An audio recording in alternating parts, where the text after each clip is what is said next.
saya yakin ini akan selesai.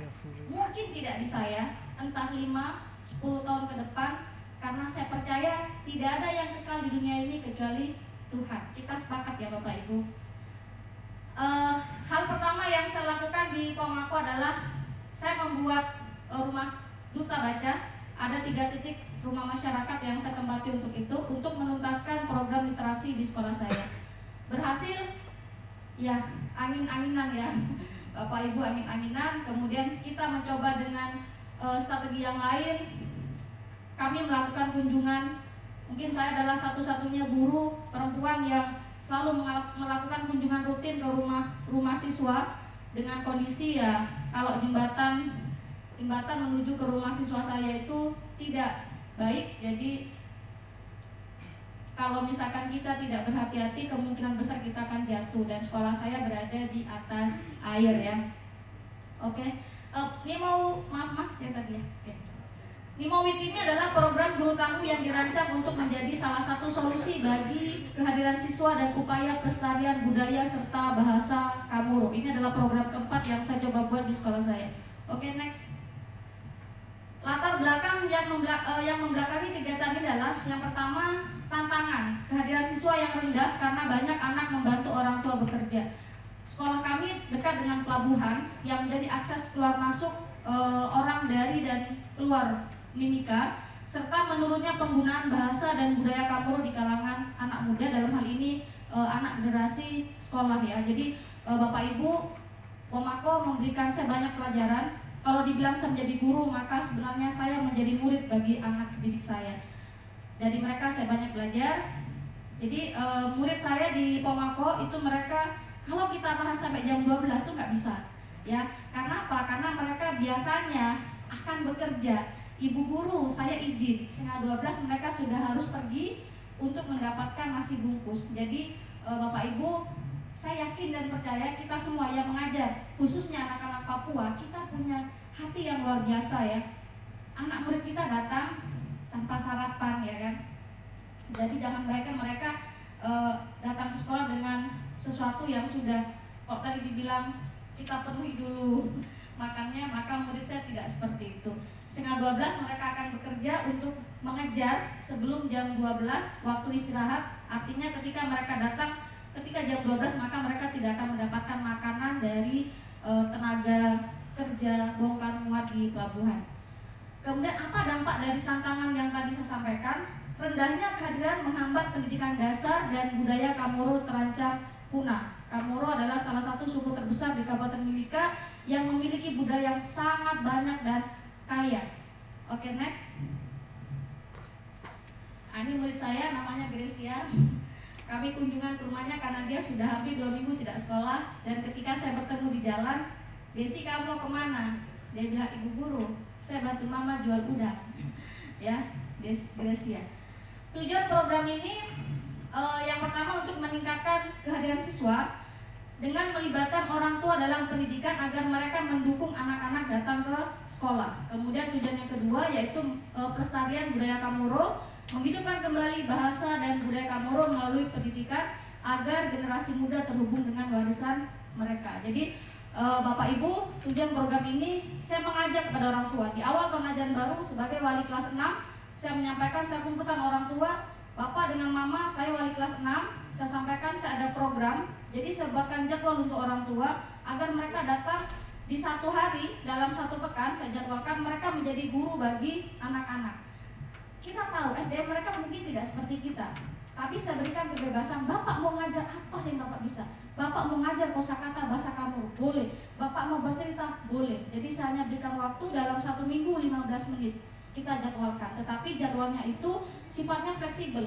Kalau misalkan saya jadwalkan hari Sabtu, orang tua bisanya, ibu guru hari Sabtu kami harus kerja, maka Bapak bisanya kapan? Hari Senin. Oke, hari Senin. Kalau misalkan kami jadwalkan jam 8, ternyata bisa datangnya jam 10, kami berikan kebebasan. Artinya jadwal yang saya buatkan itu bersifat fleksibel. Next.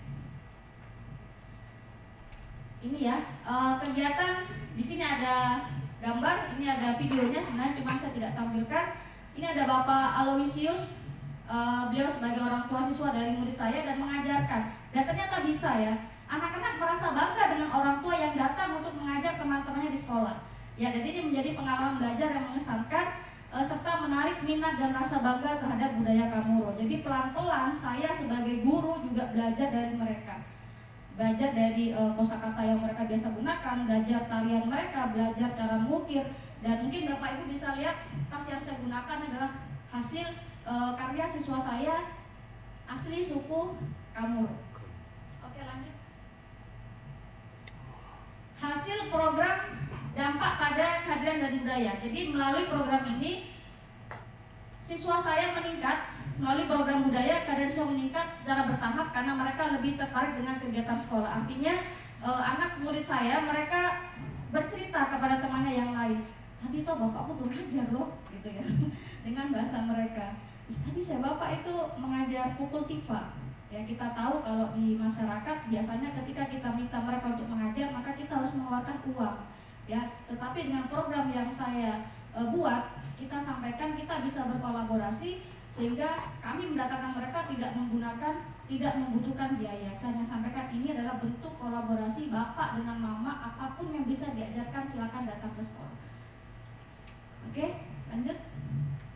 Evaluasi dan rencana ke depan. Jadi evaluasi di sini pantauan dan refleksi setiap bulan untuk melihat pengaruh kegiatan budaya terhadap kehadiran siswa. Kemudian ada rencana pengembangan, yaitu mengembangkan kegiatan budaya lebih luas dan memperkuat dukungan orang tua untuk meningkatkan kehadiran siswa secara berkelanjutan.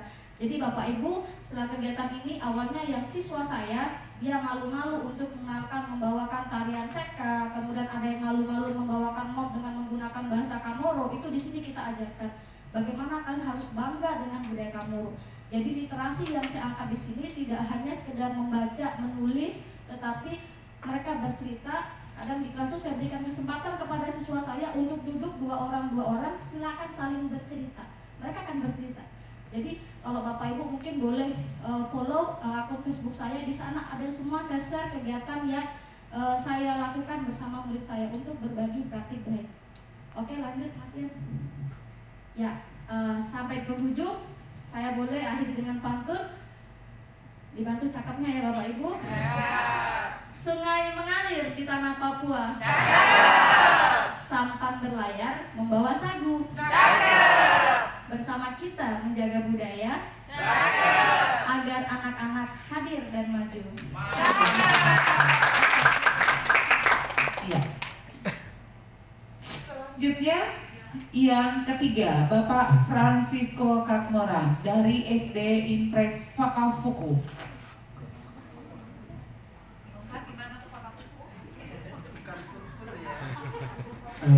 Baik, terima kasih untuk kesempatan yang diberikan. Yang saya hormati Ibu Juri, Ibu host, dan rekan-rekan guru semua yang hebat. Dengan kata Fakafuku, pasti ada yang belum tahu Fakafuku di mana. Saya jelaskan dulu. Fakafuku adalah sebuah kampung di pedalaman Kabupaten Mimika. Kenapa saya bilang pedalaman? Memang pedalaman. Dia di tengah-tengah hutan belantara. Kiri kanan tidak ada rumah lagi, tidak ada perkotaan. Di distrik Agimuga itu sangat jauh dari kota. Nah, di sini saya mengangkat jurusan adalah penerapan kurikulum merdeka dalam pembelajaran dengan mengatasi 3M pada jenjang SD plus Fakafuku. Next. Nah, latar belakang. Saya angkat keseluruhan langsung latar belakangnya, yaitu guru-guru di pedalaman menghadapi tantangan yang lebih besar. Betul tidak setuju ya? Menghadapi tantangan yang lebih besar daripada guru-guru yang ada di perkotaan. Di mana tantangan salah satunya adalah tantangan budaya. Kita masuk ke orang punya rumah, kita tidak bisa bikin kita punya senang hati. Setuju? Orang punya rumah, bukan kita punya rumah. Kita masuk, kita hargai orang, ikuti orang punya aturan, tapi jalankan apa yang kita punya tugas. Situasi, nah SD Impres Fakafuku di kampung Fakafuku yang Bapak Ibu tadi tanya ada di mana? Dia terletak di daerah 3T, daerah pedalaman Kabupaten Mimika. Letaknya itu sangat, sebenarnya kalau pakai perahu cepat itu sebenarnya cepat, tapi kalau misalnya untuk kita jalan seperti mengikuti perahu dinas atau perahu fiber, itu perjalanannya tergantung cuaca Bapak Ibu. Kalau misalnya cuacanya baik, perjalanannya itu bisa 7 sampai 10 jam. Itu kalau cuaca baik, laut tidak terlalu. Tapi kalau misalnya ada gelombang, cuaca tidak baik, itu bisa 18 sampai 18 jam. Kalau tidak bisa 2 hari kita perjalanan. Untuk untuk sampai ke sana itu mulai terkendala dari situ. Terus karena daerahnya sangat terisolir atau jauh, masyarakatnya itu tergantung pada alam yang ada.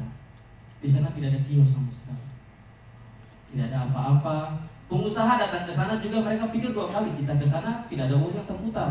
Bapak permisi, mungkin bisa pinjam kopi, gula. Jadi tidak ada pengusaha di sana. Nah, keadaannya itu membuat mereka sangat bergantung pada alam dan juga mempengaruhi jalannya pendidikan.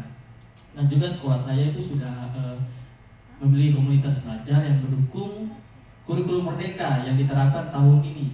Jadi kurikulum merdeka kami baru terapkan pada semester ini, Bapak Ibu, di sekolah kami. Mulai next. Kemudian tantangan yang saya hadapi di sekolah saya di SD Impres Fakafuku. Yang pertama adalah yang tadi saya bilang perjalanannya. Perjalanannya itu Bapak Ibu, mungkin yang kalau yang dari Timika tahu bagian kalau kita Fakafuku itu terletak di Mimika Timur jauh. Kami termasuk dalam kategori sangat jauh. Jadi perjalanan kalau mau ke Mimika Timur jauh itu ada salah satu tempatnya yang di laut namanya Pulau Puriri. Mungkin Ibu Nunung tahu Pulau Puriri.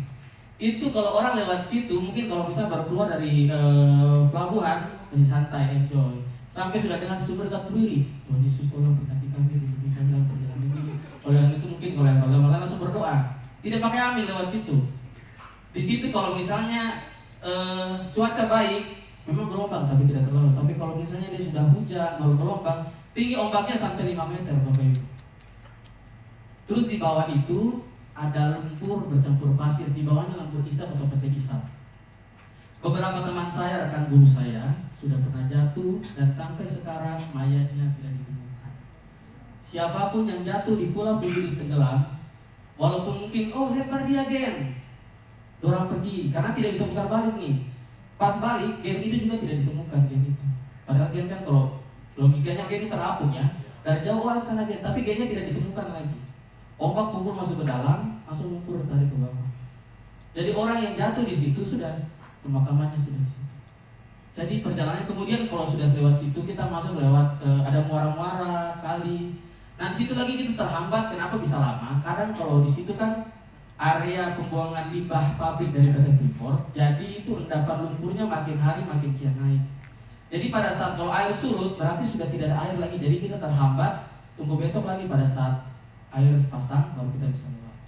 Nah, kemudian sudah masuk di kali-kalinya dihambat lagi oleh satu binatang yang satu hewan yang itu sudah buaya.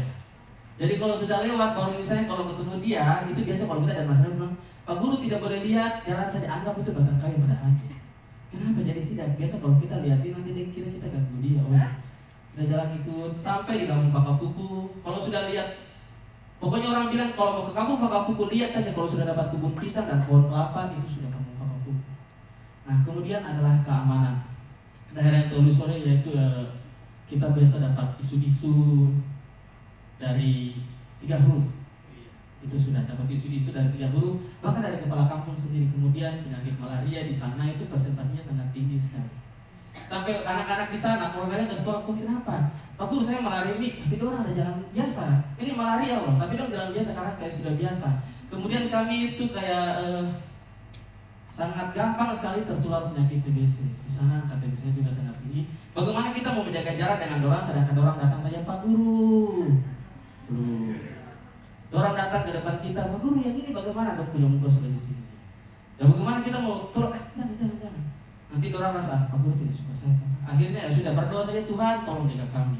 Kemudian kehadiran peserta didik, nah daerahnya terisolir jadi kadang mereka beralasan Pak Guru saya minta maaf tidak hadir hari ini, besok mungkin 2 hari. Oh mau bikin apa 2 hari sekali kok tidak hadir? Pak Guru saya minta maaf, saya mau pergi teman imam pergi pangkur sagu di hutan. Oh Pak Guru kami mau ke pulau cari kerata, kumpul pengusaha. Oh kita melarang bagaimana? Sedangkan bapak mamanya saya sudah butuhkan orang. Kemudian tuntasnya 3M, seperti yang tadi tuntasnya 3M juga menjadi fokus kami di SD Fakafuku untuk tuntasnya. Next. Nah, di sini aksi yang saya lakukan yaitu pada awal semester kami dan kepala sekolah sudah merancang asesmen apa yang akan kami lakukan. Kemudian pembentukan komunitas belajar. Nama komunitas belajar kami di sekolah kami, walaupun di pedalaman kami punya komunitas belajar. Namanya komunitas belajar SAIPA. Nah, di situ kami banyak merancang supaya bagaimana pembelajaran bisa aktif, menarik, dan supaya peserta didik rajin masuk sekolah. Nah, kalau untuk saya sendiri yaitu melakukan penilaian awal, yaitu penilaian diagnostik di awal pembelajaran supaya saya dapat memetakan, oh ini dia kurangnya di sini, dia kurangnya di sini. Kemudian pendekatan yang berbeda kepada setiap peserta didik. Yang saya lakukan pada misalnya kalau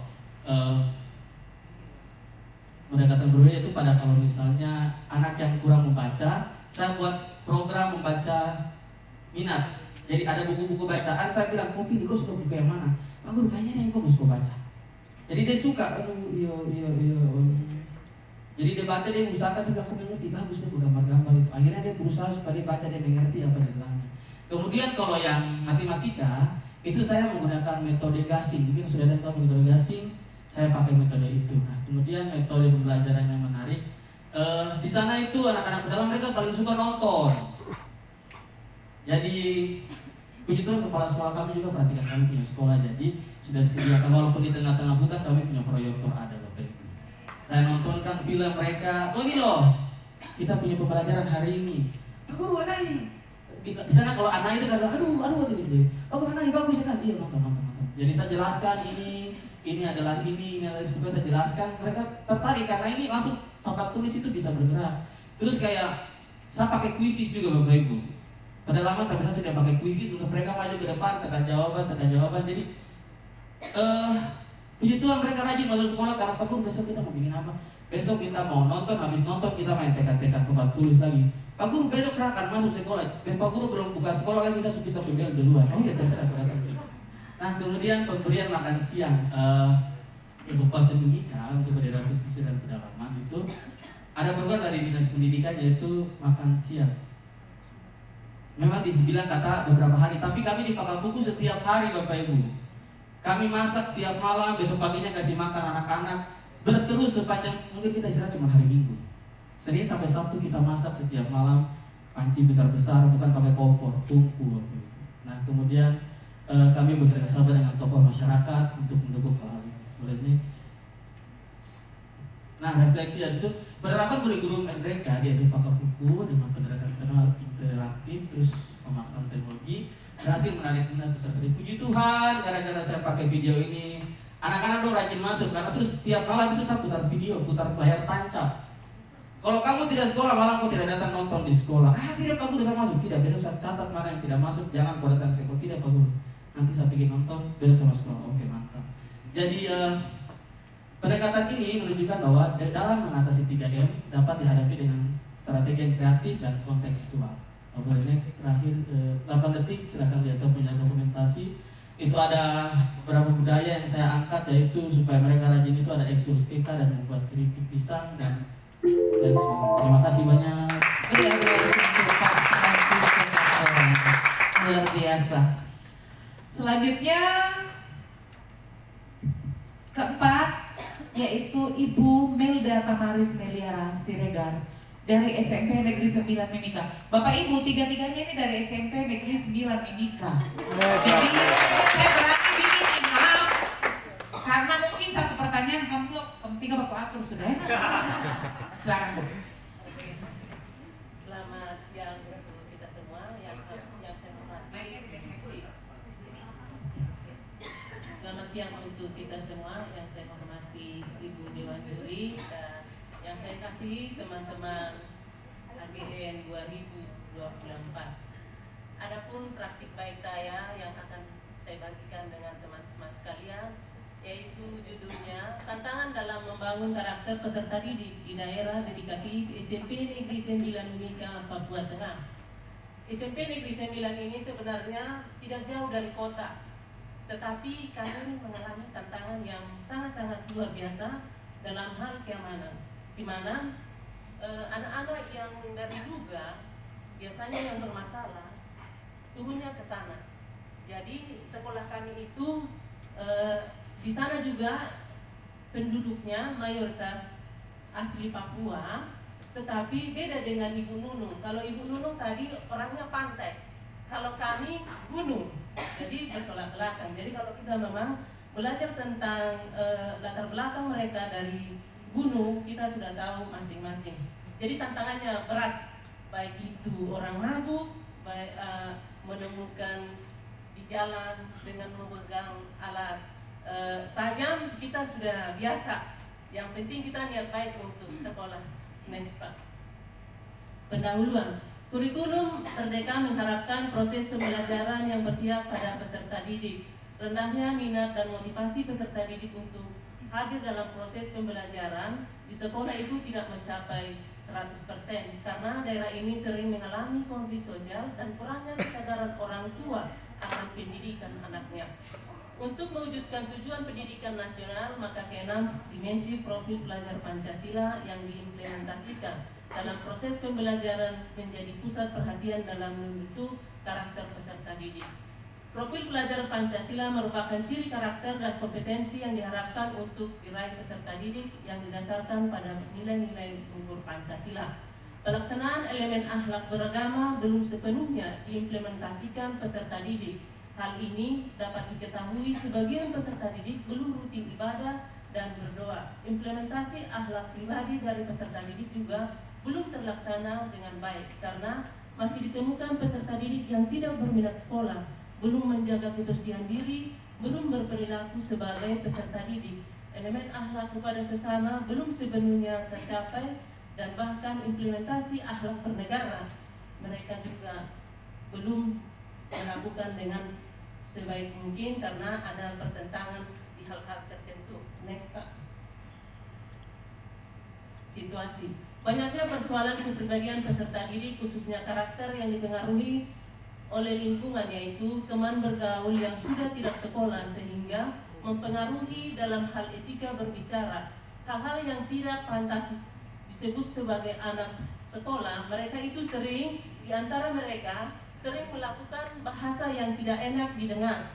Jadi kehadiran mereka juga sangat sering kurang karena melibatkan diri dalam hal budaya. Seperti kalau sudah terjadi pembayaran, istilahnya di sana ada bayar nyawa, mereka itu bisa berbulan-bulan ikut dalam situasi yang dikatakan itu bakar batu. Jadi mereka sering di sana berkumpul dengan orang-orang yang tidak sekolah.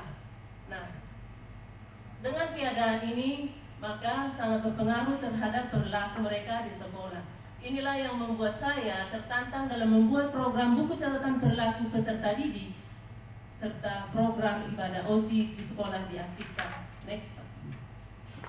Tantangan. Adapun tantangan dalam membangun karakter peserta didik di daerah dedikatif SMP Negeri 9 Mimika yang saya hadapi melakukan praktik baik ini. Pertama, menambah beban kerja setiap hari bagi guru piket. Dua, kurangnya kerjasama antara guru dalam memantau perkembangan perilaku peserta didik yang menyimpang serta menuliskan dalam buku catatan perilaku mereka. Tiga, ada anak yang terkendala dalam menuliskan permasalahan dirinya karena peserta didik tersebut belum bisa membaca.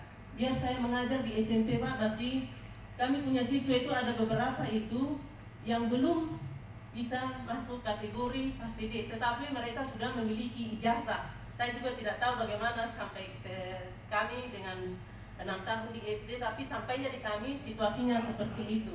Sehingga di sekolah kami itu ada nanti penanganan khusus.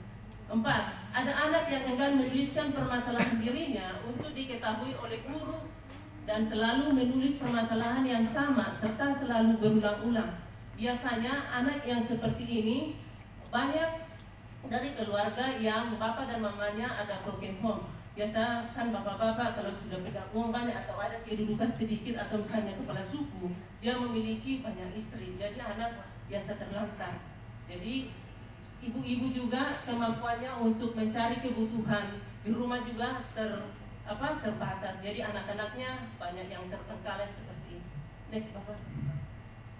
Aksi. Hal yang kami lakukan. Mengapa saya buat di sini hal yang kami lakukan? Karena walaupun ini ada ide saya, tetapi bukan hanya saya sendiri yang melibatkan diri di dalam melakukan praktik baik saya ini. Nah, yang pertama melakukan ibadah OSIS setiap hari Jumat. Walaupun ini ibadah OSIS untuk anak-anak, tetapi kami dari kepala sekolah sampai guru seluruhnya kami ikut di dalamnya, ikut ibadah. Kami memberikan contoh kepada anak-anak. anak-anak itu hanya sebatas untuk liturgi, tapi untuk memberikan kayak istilah apa namanya renungan kami ambil alih, ya. Kemudian ketiga, buku catatan perilaku peserta didik kami gunakan untuk memantau perilaku peserta didik di sekolah setiap hari. Maksudnya ini dari mereka menuliskan di situ, maka kami akan mengetahui apa permasalahan dirinya. Kemudian keempat, kerjasama guru piket, guru mata pelajaran, wali kelas dan kaum siswa. Sementara ini kalau di sini guru piket, guru mata pelajaran, wali kelas dan kaum siswa, sebenarnya kami di sana ada yang bekerja merangkap seperti saya. Saya sudah merangkap wali kelas, saya kesiswaan, saya penanggung jawab nanti untuk kelas khusus. Ya, jadi karena memang tenaga di kami itu ada terbatas. Kemudian membuat guru pamong dan semua guru terlibat di sini. Guru pamong itu dari kepala sekolah sampai kami yang 10, karena memang tenaga di sana 10 ada di dalamnya terlibat semua.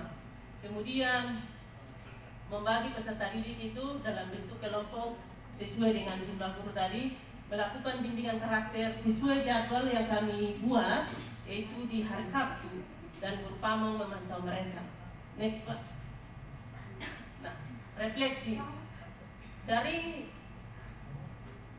hasilnya yang saya dapatkan, sudah ada kolaborasi di antara guru dalam menangani peserta didik yang bermasalah. Yang awalnya tadi di antara kami itu masa begitu, tidak mungkin nanti ada hasilnya seperti itu. Tetapi ketika kita membahas permasalahan anak-anak ini setelah bimbingan karakter pada hari Sabtu, baru kita ada refleksi khusus di Kombel, maka selalu ada perkembangan dan perubahan terhadap peserta didik.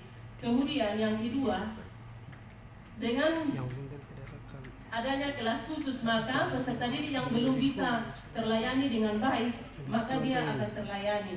Karena di kami itu ada kelas khusus satu, ya, di dalamnya peserta didik yang di dalamnya adalah anak yang tidak tahu membaca, kemudian ada anak juga yang berkebutuhan khusus. Jadi kami ini guru-guru di sana ya sebenarnya guru normal, tapi kami mengajar itu ada kita sesuaikan dengan kondisi kita punya siswa. Kemudian tulisan peserta didik di buku catatan perilaku membantu saya untuk mengontrol perilaku peserta didik di sekolah. Saya selaku kesiswaan wali kelas dapat memperingan saya dalam melakukan tugas tanggung jawab saya dan melaporkan nanti ke kepala sekolah. Karena setiap anak bermasalah, kehadiran anak bermasalah dan sebagainya, ketika bermasalah itu kepala sekolah selalu panggil saya. Kemudian yang terakhir, minat peserta didik untuk ke sekolah sudah semakin meningkat. Next Pak. Penutup, semoga praktik baik saya ini bermanfaat dalam membangun karakter peserta didik yang beriman bertakwa kepada Tuhan Yang Maha Esa. Kata sederhana dari saya, menabur banyak menuai sedikit. Jangan sedih jika yang ditabur tak sebanding dengan hasil. Karena itulah perjuangan di daerah dedikatif. Next Pak, hanya dokumentasi. Nah, ini gambar saya ada di meja piket. Gambar kedua ada teman melakukan bimbingan. Itu ada kami tempat khusus Honai Pak. Yang ketiga ada anak-anak lagi menuliskan permasalahannya. Luar biasa. Terima kasih Ibu. Silakan duduk kembali. Beri aplaus sekali lagi yuk. Terima kasih untuk aplaus yang sudah diberikan. Next, Bapak Setrianus, Guru SMP Negeri 9 Mimika. Terus ya, terima kasih. Mohon maaf saya membelakangi. Yang saya hormati Dewan Juri dan yang saya hormati juga Bapak Ibu Guru peserta Jambore GTK Hebat 2024. Ya, saya akan membagikan praktik baik saya, yaitu membangun kepedulian sosial dan membiasakan pola hidup sehat. Ya, saya tidak memperkenalkan diri lagi karena sudah diperkenalkan tadi. Situasi yang menjadi situasi dan latar belakang permasalahan di SMP Negeri 9 Mimika adalah lingkungan setempat yang kurang kondusif. Ya, fasilitas dan sarana prasarana pendukung dalam pembelajaran maupun sarana belajar yang masih sangat terbatas. Ya. kondisi sosial ekonomi serta kondisi kesehatan tubuh dan kulit yang dialami oleh murid. Nah, pada praktik baik ini yang menjadi permasalahan adalah gatal-gatal atau gangguan kulit yang dialami oleh murid, yang sangat mengganggu ketika proses belajar mengajar, karena murid tidak menjadi fokus, tidak bisa konsentrasi, dan bahkan tidak percaya diri untuk tampil di depan maupun ketika mereka berinteraksi dengan teman. Nah, ada beberapa faktor yang menjadi penyebab gatal-gatal atau gangguan kulit yang dialami oleh murid. Yang pertama itu terkontaminasi langsung dengan rumput dan serangga yang menyebabkan gatal-gatal. Ya, mayoritas orang tua murid kami mata pencahariannya itu adalah petani, berkebun, dan kemudian mereka gemar berburu. Sehingga anak-anak kami ketika mereka pulang sekolah, mereka ikut orang tuanya berkebun, berburu. Sehingga dari situ mereka bisa bersentuhan langsung dengan rumput-rumput atau mungkin serangga yang gatal. Ya. Yang kedua, jarang mandi dan ganti pakaian. Atau mandi tetapi menggunakan air yang kurang bersih. Contohnya mereka suka mandi di sungai atau kalau ada genangan-genangan air seperti itu. Ya. Kemudian yang ketiga, iritasi atau alergi karena makanan ataupun minuman. Jadi ada memang makanan-makanan tertentu yang mungkin tidak cocok bagi mereka sehingga mereka alergi seperti itu ketika mereka makan. Dan yang terakhir, tertular dari keluarga dan teman-teman. Biasanya itu di lingkungan keluarga atau mungkin di tempat tinggal mereka. Ya. Sebagai guru yang bertugas di SMP Negeri 9 Mimika, saya merasa bertanggung jawab untuk menyelesaikan permasalahan gangguan kulit yang dialami oleh murid. Tantangan dalam melakukan tindakan aksi, ada beberapa hal yang menjadi tantangan. Yang pertama, situasi dan kondisi lingkungan yang kurang kondusif. Ya, Bapak Ibu, situasi di tempat kami itu susah diprediksi. Kadang itu terlihat aman, tapi 5 menit kemudian itu terjadi perang. Ada orang mabuk lagi, ya seperti itu. Kemudian yang kedua, terkadang ada rasa khawatir karena beresiko tertular gatal-gatal dari murid. Ya, itu biasa saya ada dilematis bagi saya karena memang sudah jadi pengalaman karena waktu itu memang saya pernah tertular gatal-gatal dari murid karena kita interaksi secara langsung dengan mereka. Ya. Yang ketiga, interaksi langsung dengan murid secara langsung memungkinkan penularan penyakit lain. Ya, jadi kita tidak tahu juga ya, kadang kita terlihat sehat, entah itu murid atau guru, namun ada penyakit-penyakit penyakit lain yang bisa kita menularkan kepada sesama. Ya, mohon maaf karena di tempat kami juga banyak murid-murid kami yang mengkonsumsi obat program seperti itu. Ya. Kemudian yang keempat, kesulitan menentukan jenis salep apa yang cocok untuk kulit murid. Ya. Jadi ketika saya sudah mengetahui jenis-jenis gangguan kulit yang mereka hadapi, saya foto, saya kirim ke teman-teman di puskesmas, kira-kira jenis salep apa yang cocok untuk mereka kalau kasusnya seperti ini. Dan yang kelima, mohon maaf, rutinitas pemberian salep. Ya. Kadang kalau hari ini sudah diberikan salep, besoknya tidak masuk. Besoknya lagi masuk itu kadang sudah bertambah parah, sudah menyebar lagi seperti itu. Lalu yang keenam, aktivitas murid yang dilakukan berulang-ulang menyebabkan proses penyembuhan menjadi lama. Ya, kadang itu sudah mulai sembuh, kita sudah berikan salep 3 hari berturut-turut sudah mulai kering. Namun besoknya atau mungkin pas libur atau hari Minggu itu mereka pergi mandi di sungai lagi, pas datang lagi parah lagi, sudah muncul lagi di tempat-tempat lain seperti itu, Bapak Ibu. Aksi. Sebelum memulai proses pemberian obat, ada beberapa tahapan aksi yang saya lakukan. Ya, pertama sekali yang awal itu memang saya menyarankan kepada mereka supaya mereka pergi berobat ke puskesmas. Ya, namun karena kadang tidak diindahkan dengan banyak alasan. Ada yang mereka sampaikan, saya takut disuntik dan banyak alasan yang mereka sampaikan seperti itu. Nah, yang pertama itu yang saya lakukan adalah pengamatan dan asesmen awal. Pengamatan, ketika saya mengajar di kelas, itu saya mengamati, saya melihat murid-murid mana yang sudah mulai gelisah, yang sibuk menggaruk, ya. Apalagi kalau sudah mulai panas terik matahari. Kalau masih pagi masih aman, tapi kalau sudah mulai panas itu sudah mulai menggaruk, sudah mulai gelisah, begitu ya. Lalu kemudian asesmen awal itu saya mendekati mereka, itu penyebabnya karena apa? Ya, itu tertular dari siapa? Seperti itu. Kemudian saya melakukan survei dan kondisi murid. Saya memantau itu biasanya kan awalnya itu paling merah-merah atau mungkin kecil-kecil dulu. Besoknya itu sudah mulai menyebar, tambah besar. Lalu saya tanya, itu bagaimana rasanya? Gatal kah atau pedis, perih atau gimana? Kadang-kadang kan kalau sudah digaruk itu perih ya, seperti itu. Lalu kemudian memetakan kebutuhan murid untuk tindakan pemberian obat. Ya, seperti tadi yang saya sampaikan bahwa saya berkomunikasi dengan teman-teman dari puskesmas bahwa kalau misalkan gejalanya seperti itu, tindakan apa yang harus diberikan, salep apa yang cocok untuk diberikan. Lalu kemudian yang terakhir melaksanakan tindakan pemberian obat. Refleksi untuk menciptakan suasana yang harmonis antara guru dan murid tidak hanya dilakukan dalam kegiatan pembelajaran di kelas, namun juga dapat dilakukan dengan pendekatan-pendekatan yang positif seperti yang saya lakukan tadi.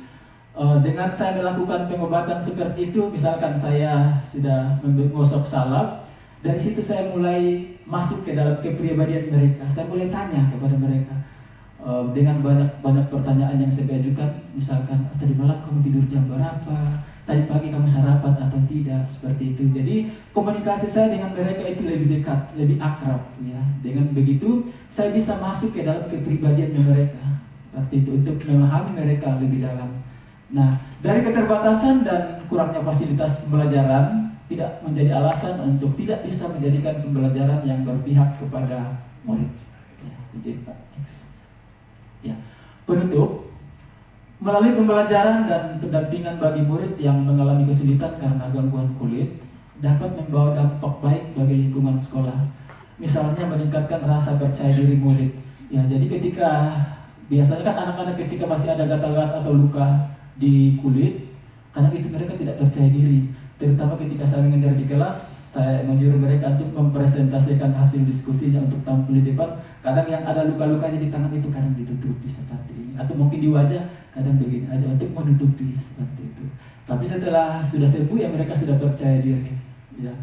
Kemudian terutama kelas 9 yang mereka mau lulus itu, karena ketika mereka mau lulus akan bersekolah ke kota, mau turun ke kota. Nah, saya merasa saya kasihan, saya ibah ketika mereka mau turun ke kota baru di kulit-kulitnya itu ada gatal-gatal, takutnya itu nanti tertular di teman-teman lain, ataupun mungkin jangan sampai di SMA nanti mereka dibully seperti itu. Jadi saya sampaikan kepada mereka, anak, kalau misalkan kamu mau lulus ini, kamu harus ganteng, kamu harus cantik sebelum kamu turun ke kota, seperti itu Bapak Ibu. Ya.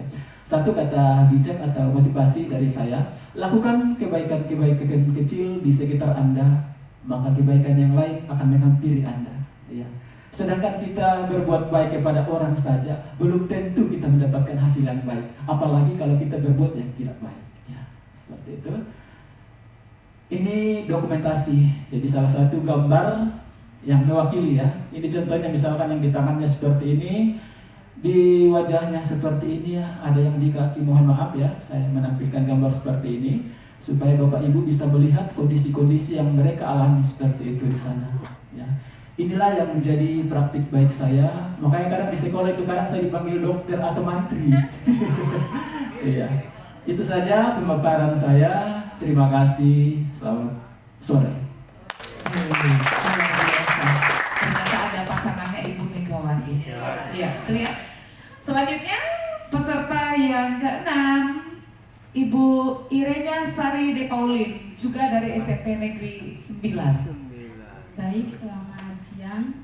Yang saya hormati ibu-ibu juri yang hebat dan yang saya banggakan Bapak Ibu Guru Jembore HGN 2024. Izinkanlah saya untuk membagikan praktek baik saya di SMP Negeri 9 Mimika, Papua Tengah. Saya sebagai selain saya di bidang studi matematika, saya juga diberi kepercayaan menjadi Kaur Humas dan juga sebagai wali kelas. Jadi praktek baik saya ini, Bapak Ibu Guru hebat, lebih peran saya sebagai wali kelas. Jadi judul praktek baik saya itu peran wali kelas dalam menerapkan pola hidup bersih dan sehat di lingkungan SMP Negeri 9 Mimika, Papua Tengah. Itu biodata saya, Bapak Ibu Guru. Next. Latar belakang sekolah kami terletak di Mimika, di daerah pinggiran kota Timika yang beralamat di Jalan Freeport Lama, Desa Olaroa, Distrik Bangki Narama. Semua peserta didik di SMP Negeri 9 Mimika itu Bapak Ibu 100% orang asli Papua. Sebagian besar penduduknya adalah petani. Pertama kali saya diangkat menjadi guru honor di sekolah ini itu pada tahun 2020. Ketika melihat situasi peserta didik yang tidak sesuai dengan pola hidup bersih dan sehat, sebagai wali kelas, saya tertantang untuk melakukan praktek baik lewat pendampingan dan bimbingan kepada peserta didik, serta mengajar mereka bagaimana pola hidup yang bersih dan sehat, baik itu di lingkungan sekolah maupun di lingkungan rumah peserta didik. Ada sebagian peserta didik itu datang ke sekolah menggunakan pakaian yang tidak bersih dan tidak sarapan pagi. Berdasarkan beberapa hasil observasi dengan anak wali saya, ternyata ada yang tidak punya sabun Bapak Ibu di rumahnya dan kadang tidak punya beras untuk dimasak di pagi hari. Ada beberapa siswa juga datang ke sekolah itu tidak mandi dan tidak sarapan pagi, lalu tidak dikasih uang jajan juga. Atas dasar inilah saya sebagai wali kelas mengambil tindakan praktik baik ini untuk berperan sebagai orang tua di sekolah yang selalu memperhatikan sebagian dari kebutuhan mereka.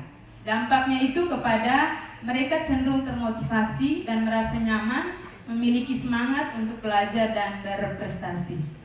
Next. Adapun tantangan yang saya alami dengan kondisi sekolah yang berada di daerah khusus, tentu banyak tantangan yang saya hadapi. Sama dengan kedua teman saya, yang pertama itu dari kondisi keamanan setempat yang kurang aman. Seperti yang Pak Setri bilang tadi, di sana kondisinya itu tidak bisa diprediksi. 1 menit baik, sebentar sudah tidak baik. Jadi kita setiap hari itu bangun pagi itu yang kita siap itu bukan siap motor atau mobil, tapi siap mental ya. Lalu di sepanjang jalan itu bas-basnya itu tinggi sekali. Terus tantangan yang kedua itu lebih ke situasi peserta didik anak wali saya khususnya. Jadi ada peserta didik yang datang ke sekolah itu tidak sarapan pagi. Tidak sarapan pagi itu Bapak Ibu karena ada beberapa mereka mengalami mereka memiliki kehidupan yang berbeda-beda. Yang satunya itu anak yatim piatu, lalu yang tiganya itu bapak mamanya sudah meninggal. Mungkin karena hal itu mereka datang ke sekolah itu bahkan tidak sarapan pagi, sudah begitu tidak dikasih uang jajan. Terus ada juga peserta didik yang datang ke sekolah itu dengan pakaian robek. Sudah robek, tidak bersih Bapak Ibu. Jadi ada juga yang datang ke sekolah itu menggunakan sepatu robek. Dia sepatu robek tapi saya bangganya itu sepatu robek tapi masih rajin ke sekolah Bapak Ibu. Lalu yang berikutnya itu ada juga peserta didik yang datang ke sekolah itu tidak mandi. Tidak mandi karena memang tidak punya sabun dan memang aroma tubuh mereka itu kurang sedap dan itu sangat mengganggu saat proses pembelajaran di kelas. Juga ada juga peserta didik yang saya wali kelas itu dari 2023. Jadi sudah 2 tahun, praktek baik ini saya lakukan sudah hampir 2 tahun. Dari mereka kelas 7 lanjut ke kelas 8. Jadi ada satu anak waliku itu, dia kelas 7 itu rajin Bapak Ibu. Tapi semenjak naik ke kelas 8, tidak muncul ke sekolah. Lalu saya mendatangi rumahnya, ternyata alasannya, Ibu guru saya tidak punya sepatu, saya tidak punya celana, saya tidak punya buku tulis. Yang peserta didik ini itu yang anak yatim piatu Bapak Ibu. Jadi saya ketika mendatangi itu saya bilang, ayo nak besok ke sekolah, nanti ibu guru pulang, ibu guru usahakan belikan kamu sepatu. Lalu besok itu dia datang ke sekolah dan puji Tuhan dari saya belikan dia sepatu, saya belikan buku tulis, puji Tuhan mulai dari itu dia sudah rajin ke sekolah. Dan puji Tuhan di kelas itu saat mengikuti pembelajaran, saya amati ketika pembelajaran matematika, dia siswa yang paling aktif Bapak Ibu Guru. Jadi itu sangat berdampak. Jadi hal ini membuat saya sadar bahwa di balik seragam sekolah yang mereka kenakan itu tersimpan cerita hidup yang berbeda-beda. Next, Pak. Adapun aksi saya, yang pertama itu MOU dengan Dinas Kesehatan, Puskesmas Klampi terkait pola hidup sehat dan bersih. Ini sangat berdampak Bapak Ibu bagi anak wali saya dalam meningkatkan pola hidup sehat dan bersih baik di sekolah maupun di rumah. Yang kedua itu, aksi saya itu saya mengumpulkan pakaian mereka yang robek, sepatu mereka yang robek. Lalu pakaian itu saya tidak langsung serta-merta saya jahit. Balik kelas itu dari jam 7 sampai jam 13.20 kami pulang. Itu peran saya di sekolah itu saya orang tua bagi mereka. Jadi apapun yang mereka alami, apapun yang berhubungan mereka, itu adalah tanggung jawab saya. Jadi ketika datang dengan pakaian robek, saya tidak langsung serta-merta saya langsung jahit, tidak. Yang pertama saya buat itu ketika dia pulang saya ingatkan, nak, nanti pulang kasih tahu mama, tolong jahitkan baju ya, jahitkan juga celana yang robek. Besok datang lagi dengan baju yang robek, celana yang robek. Dan itu saya untuk hari yang keduanya itu saya ingatkan lagi, besoknya datang lagi dengan baju yang robek, celana yang robek. Akhirnya saya sebagai wali kelas, saya harus melakukan sesuatu ini. Saya harus menyentuh mereka. Dan saya mulai mengumpulkan mereka punya pakaian seragam yang robek. Kalau robeknya ringan, Bapak Ibu kayak robeknya di sini atau di bagian sini, itu saya bawa mereka ke Honai. Mari kita ke Honai. Saya jahit, lalu saya ajarkan. Ibu guru jahit ya, tapi kamu lihat cara menjahit yang benar itu bagaimana. Setelah itu kalau yang robeknya agak parah kayak korsleting, roknya atau celananya, itu saya tidak bisa jahit Bapak Ibu. Jadi saya itu bawa pulang ke rumah, langsung nanti saya antar ke penjahit. Kalau itu yang robeknya agak parah begitu ya. Sepatu juga pun begitu. Itu saya tidak bisa jahit, lalu saya bawakan ke penjahit untuk dijahitkan. Aksi saya yang berikutnya itu saya menyediakan sewaktu-waktu itu sarapan pagi. Tidak setiap hari Bapak Ibu, tapi sesewaktu ketika saya memiliki sedikit kelebihan, itu kelebihan berkat, saya sisipkan untuk mereka. Dan itu saya bawa ke sekolah. Yang berikut saya buat itu apa? Menyemprotkan parfum setiap hari sebelum memulai pembelajaran di kelas dan pada saat dibutuhkan. Kenapa parfum Bapak Ibu? Kelas, peran saya sebagai wali kelas itu yang pertama saya pikir kelas itu harus bersih. Kalau bersih kan membuat anak-anak nyaman Bapak Ibu. Lalu ada ide saya harus belikan mereka parfum. Itu rutin saya pakai setiap hari dari mereka kelas 7 sekarang sudah kelas 8. Dan ternyata dengan saya memakaikan mereka parfum Bapak Ibu, yang tadinya tidak mandi, datang begini mereka sudah mandi. Jadi ternyata saya pakai parfum itu ada maksud baiknya ke mereka. Lalu mereka ketika datang mau pakai parfum ini. Jadi setiap pagi itu sebelum mulai pelajaran saya sudah pastikan mereka bersih, ruangan bersih, semprot parfum. Jadi ketika mereka sudah lihat saya datang, itu mereka sudah tahu. Langsung kasih rapi baju dan langsung minta, Mem Sari, pakaikan kami parfum. Baik, terima kasih. Waktunya sudah habis. Beri aplaus untuk ke-6 peserta kita. Luar biasa presentasi yang betul-betul menggambarkan pengabdian yang dilakukan di satuan pendidikan masing-masing. Waktunya masih 45 menit untuk saya. Mudah-mudahan saya selalu toleh ke sini. Ternyata saya duduk di sini posisi yang tidak menguntungkan bagi saya. Tapi karena pesertanya 6 dan saya tidak mau memberikan kursi yang merah ini ke peserta. Ya, oke, aman. Saya akan mulai kepada ketiga Peserta yang satu sekolah. Saya mau tanya siapapun yang bisa menjawab. Siapa yang koordinator P5 di antara ketiga? Koordinator P5-nya siapa?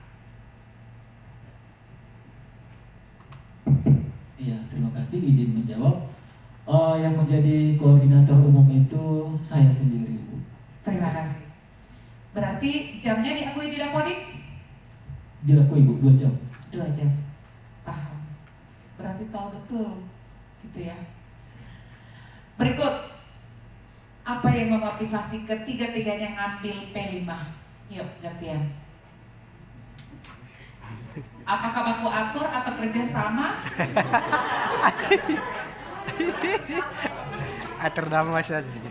Terima kasih izin menjawab. Sebenarnya kami mengambil P5 bukan karena baku dorong misalnya kasih semangat, tidak. Awalnya saya mendaftar itu menuliskan naskah, saya tidak ada harapan itu sampai ke tempat ini, jujur. Dengan pribadi yang ini, cuma kepala sekolah buang link di grup, ikut katanya. Jadi kita ikut. Jujur saja Ibu, sama sekali ya. Saya sekarang posisi saya beban moral juga ada di sini. Karena saya masih tinggal anak saya dalam kondisi sakit. Jadi maksudnya di satu sisi kalau saya tidak ikut, nama sekolah kami akan jelek. Jadi bagi saya pribadi ada manfaatnya ketemu dengan Bapak Ibu guru yang sangat luar biasa. Karena saya jujur saja, saya belum pernah tampil di depan umum seperti ini. Di depan Ini umum. perdana, Bu ya? Iya. Oh, beri tepuk tangan dulu. Jadi untuk P5 ini kami masing-masing memang topik itu kami lakukan, ya. Tapi kalau khusus di saya pribadi tidak bisa hanya saya sendiri, harus dibantu.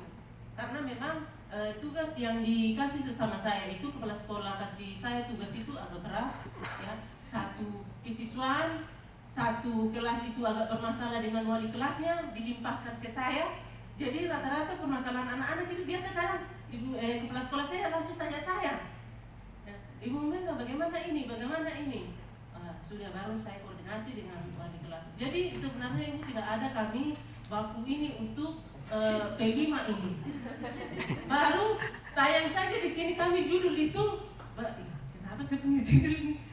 Begini seperti itu. Jadi maksudnya istilahnya jika anak-anak kita ikutkan juga berkompetisi yang sehat, bahwa gurunya juga berkompetisi yang sehat. Kami ini teman, maksudnya tidak ada rasa cemburu, tidak. Saya pribadi ketika satu di antara kami mewakili yang terbaik, saya paling senang karena dia nanti akan berbagi di sekolah kami. Itu adalah ilmu yang luar biasa.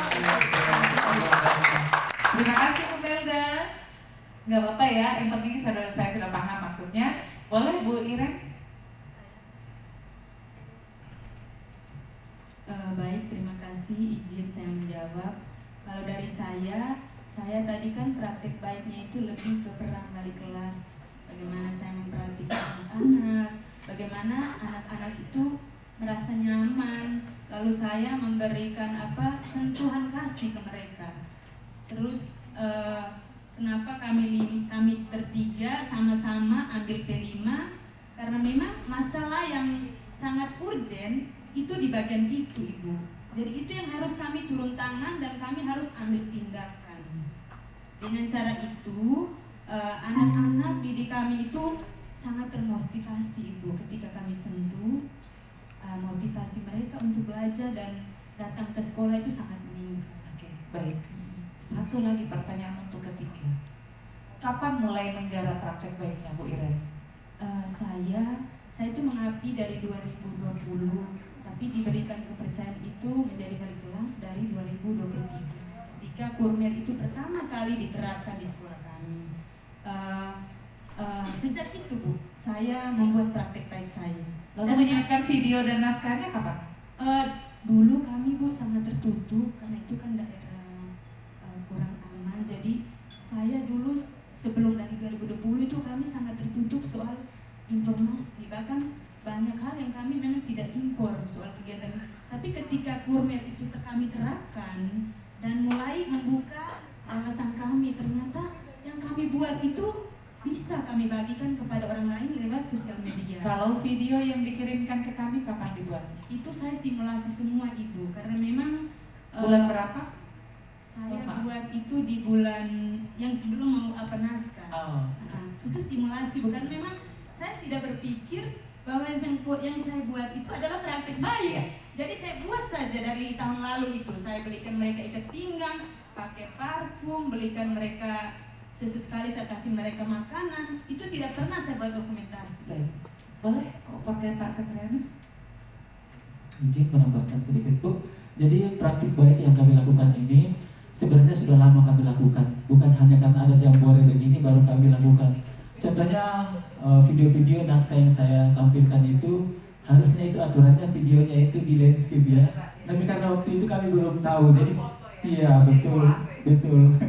Sehingga yang saya tampilkan itu foto saja karena itu dokumentasi yang saya lakukan beberapa tahun yang lalu seperti itu. Nah, kalau untuk luka-luka seperti itu kan saya tidak mungkin untuk rekayasa lagi karena ada yang sudah sembuh, tidak mungkin saya mau ukir atau apa seperti itu ya. Ya, jadi memang sudah dilakukan sebelumnya, bukan sebelum Jambor. Terima kasih. Ya, terima kasih Pak Satrianus. Bu Melda, kapan mulai menggarap? Sama ya, kayaknya bareng ya. Kalau saya Ibu memang saya dengan Pak Setri ini ditempatkan ke sana tahun 2023 SKP 3K. 2022. Kalau Ibu Sari kan dia memang di kepala sekolah angkat dia jadi guru honor. Praktik baik saya ini sudah kurang lebih 1 tahun, cuma saya itu kurang aktif bersosial media. Jadi saya tidak maksudnya kadang saya upload, kadang tidak. Jadi memang ada kelemahan saya juga di situ. Saya juga akan belajar untuk merubah saya. Tetapi karena memang saya pernah ada trauma juga sebelum ke sana, ke SMP 9 saya memang di sekolah yang putra daerah juga saya tangani semua, yaitu sekolah SMP Negeri Sentra Pendidikan sama semua. Cuma ada di sana suku Kamoro. Kalau yang di SMP 9 ini gunung semua. Jadi pernah ada satu kata, bukan saya sebenarnya yang sampaikan, tetapi karena saya wali kelas, ada guru lain, jadi serangan dari orang tua itu ke saya. Jadi saya ada rasa takut Ibu untuk mengupload sesuatu itu di media sosial. Jangan sampai berdampak negatif terhadap orang tua. Baik, terima kasih Bu.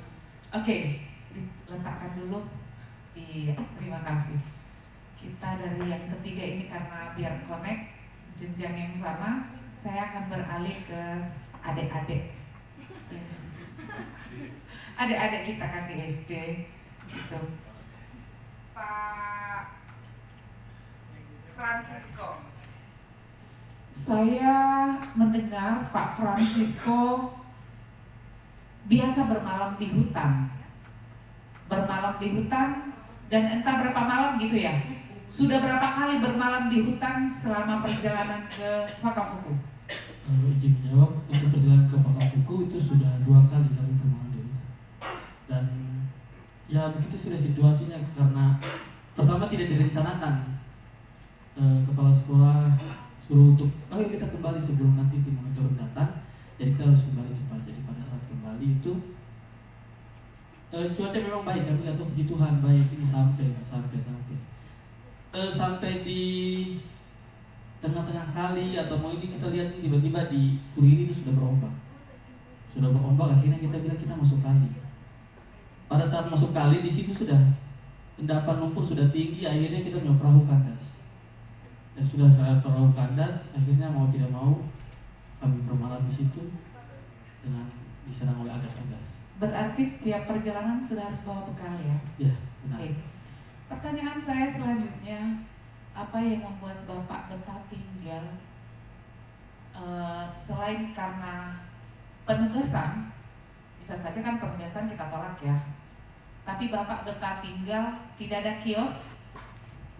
Bapak kan terima gaji ya? Berarti kan gak ada yang dibeli. Ya gitu ya. Terus yang membuat Bapak betah tinggal di sana apa ya? Untuk sebelum saya menjawab, memang itu hanya betah atau tidak. Pertama ditugaskan ke situ, saya sempat menangis. Waktu itu almarhum mama masih ada. Pada saat dengar begini, Francisco Kantoran di situ tertulis SD Impres Fakafuku. Selama waktu masih kuliah, kamu PPL ke pedalaman, banyak dengar dari kita praktek di sini bagus beda lama, tapi jangan pernah ke Fakafuku. Katanya kenapa Fakafuku jadi? Kok di sana kok Koreana sedikit, kok punya batang leher itu panah-panah di sini. Contohnya baru kira-kira orang yang dulu bilang tidak ada guru di sana, orang begitu cuma mungkin bertahan itu kalau misalnya kok punya mental kuat atau kalau tidak kok orang putra daerah. Oh iya kan. Setelah sudah selesai begini tiba dengan nama masuk guru kontrak, saya pernah masuk guru kontrak penempatan di Fakafuku. Langsung dengan nama begini pertama tidak, sebenarnya pertama belum di Fakafuku, di Omauka dulu. Itu di Mimika Timur juga tapi sebelum Fakafuku masih agak dekat. Kemudian syukur saya di Omauka. Kaget begini dari dinas telepon. Selamat malam Pak Frans. Oh iya malam Bapak. Ini kau punya penempatan saya ubah ya. Ubah kemana Bapak? Ke Fakafuku. Tadi yang belum. Kalau tidak mau tidak usah. Oh iya Bapak siap saya terima. Siap terima tapi tidak terpaksa kan? Siap Bapak saya terima. Setelah kasih mati itu sudah langsung matikan telepon, saya langsung duduk dalam ruang. Oh Tuhan Yesus Fakafuku. Langsung mama datang, bagaimana bos siapa barang-barang. Langsung saya lihat mama langsung menangis. Ma ya, saya ke tempat Fakafuku. Di mana itu Fakafuku? Fakafuku itu di distrik Abimuga sana, di paling ujung Timika ini. Terus tengah-tengah hutan mah, di sana tidak ada jaringan, tidak ada apa-apa sama sekali. Saya sampai di sana tuh saya kayak hilang sudah, tiba-tiba saya muncul langsung di depan rumah. Mama bilang, mama duduk, mama bilang, mama mau larang kau, tapi kau punya cita-cita. Kalau kau terus-terus menangis depan mama begini, kapan kau mau jadi orang? Itu mau aku katakan. Akhirnya mama kasih buat berdoa saja. Kau bilang tidak ada jaringan, tidak ada hubungan, berdoa terus nanti tidak ada hubungan. Akhirnya sudah saya pergi. Puji Tuhan berapa tahun 2022 tidak tahu mau punya doa atau memang kebetulan Tuhan Yesus sayang saya, jadi tiba-tiba kepala sekolah beli perangkat ubiku. Tiba-tiba ada jaringan, akhirnya sudah dari situ kenapa saya bisa merasa nyaman walaupun saya sudah takut begini, karena anak-anak di sana sangat dekat dengan saya.